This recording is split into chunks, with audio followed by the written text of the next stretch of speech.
Hello বন্ধুরা, আপনারা কি জানেন যে আমাদের শরীরে কুণ্ডলী বলে যে ব্যাপারটা আছে সেটা আমাদের সারা বডিতেই থাকে। আমাদের বডিটা অ্যাক্টিভেশন করলেই আমাদের দেহে চোখ যেই আপনি দেখতে পাচ্ছেন, যেই আমাদের চোখ আছে সহস্র কোটির চোখ আছে, যেগুলো মানে তৃতীয় চোখেরও ওপর থাকে, সেগুলোকে আপনি যদি চান সেগুলোকে অ্যাক্টিভ করতে পারেন।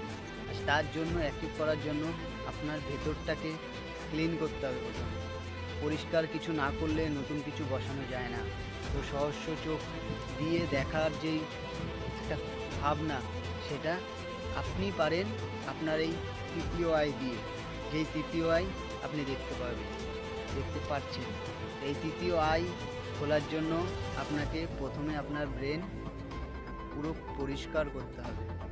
যতক্ষণ না পরিষ্কার করছেন ততক্ষণ নতুন জিনিস আপনার ভেতরে আনতে পারবেন না। আর নতুন জিনিস আনা মানেই